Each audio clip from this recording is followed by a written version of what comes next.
ఈ బడ్జెట్లోనైనా మనకు న్యాయం చేస్తారేమో, ఈ బడ్జెట్లోనైనా తెలంగాణ పారిశ్రామిక రంగానికి, తెలంగాణలోని పేదలకు, తెలంగాణలోని ఇన్ఫ్రాస్ట్రక్చర్కి పెద్దపీట వేస్తారేమని చెప్పి మేము ఆశించినాం.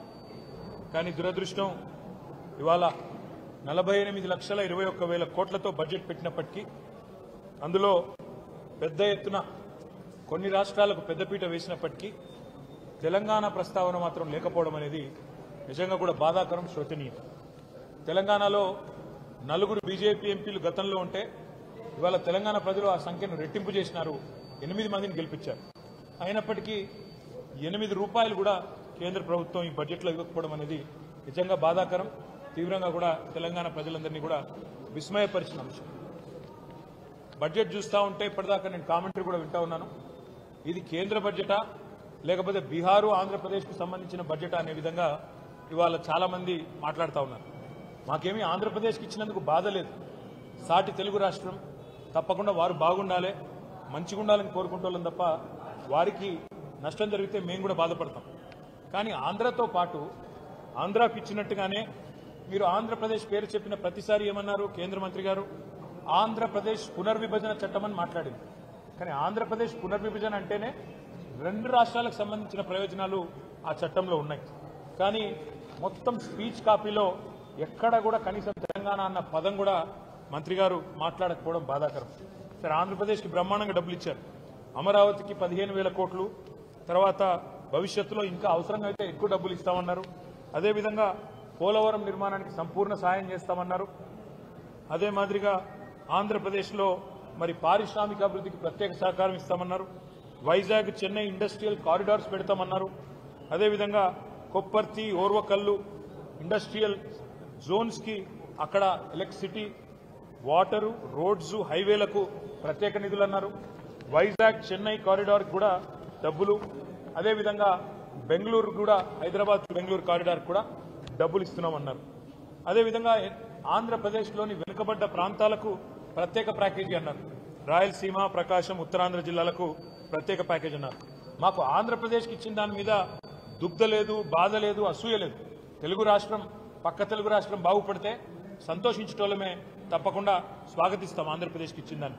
కానీ కేవలం ఆంధ్రప్రదేశ్కు, బీహార్కు రెండింటికే ఇస్తూ మిగతా 26 రాష్ట్రాలను మరి చిన్నచూపు చూడడం అనేది నిజంగా బాధాకరం. ఆంధ్రప్రదేశ్ పునర్విభజన చట్టమని మీరే మాట అయితే చెప్పారు. ఆంధ్రప్రదేశ్ పునర్విభజన చట్టంలోనే 2 తెలుగు రాష్ట్రాల ఏర్పాటు కూడా ఉన్నది. తెలంగాణ ఉన్నది, ఆంధ్రప్రదేశ్ ఉన్నది. కానీ ఎప్పట్లాగానే మనకు 9.5-10 సంవత్సరాలుగా ఎప్పట్లాగానే ఇచ్చినట్టు ఈసారి కూడా గుండు సున్నానే ఇచ్చింది కేంద్ర ప్రభుత్వం.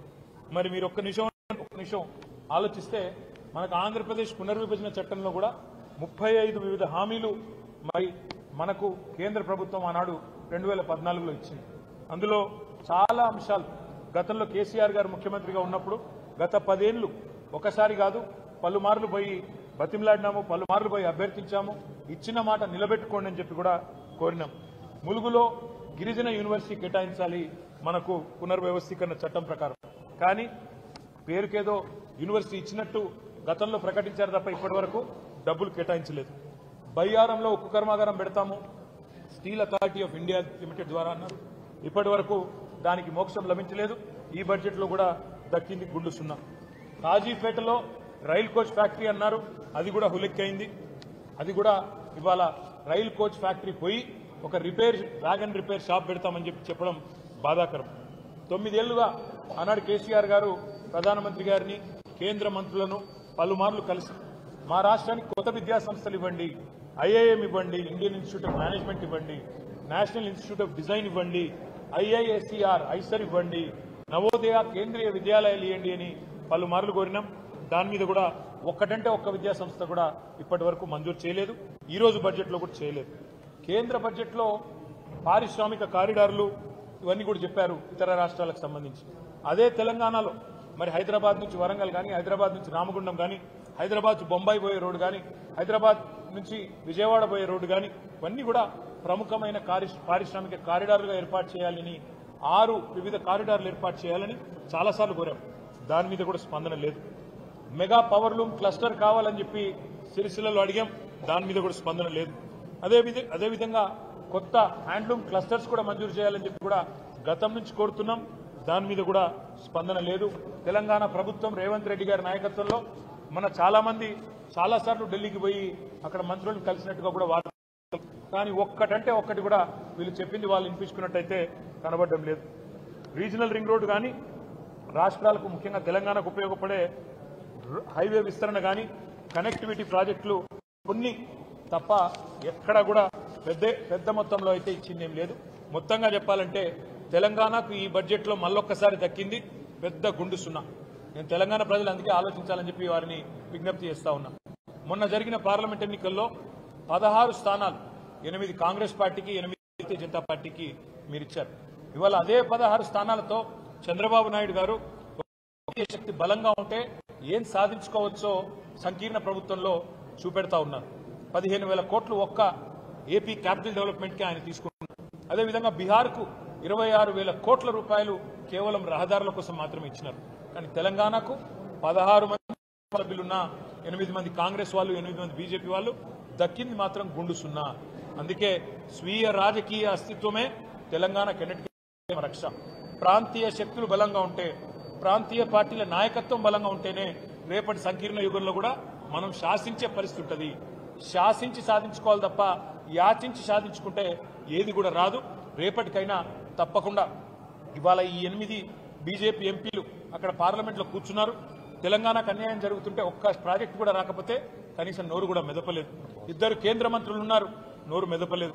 అదేవిధంగా 8 మంది కాంగ్రెస్ ఎంపీలు తెలంగాణకు అన్యాయం జరుగుతుంటే కూడా. అదే ఈరోజు అక్కడ గులాబీ కండువాలు కప్పుకున్న బీఆర్ఎస్ సైనికులు అక్కడుంటే ఇవాళ పార్లమెంట్లో ఎట్లా ఉండేదో పరిస్థితి ఆలోచించాలని చెప్పి నేను కోరుతా ఉన్నా.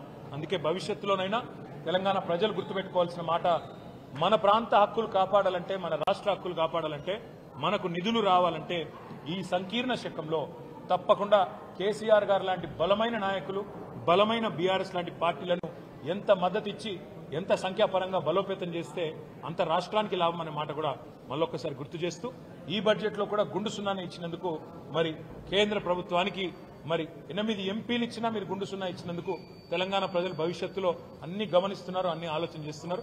తప్పకుండా తగు రీతిలో నిర్ణయం తీసుకుంటారని చెప్పి కూడా మేము ఆశిస్తాం.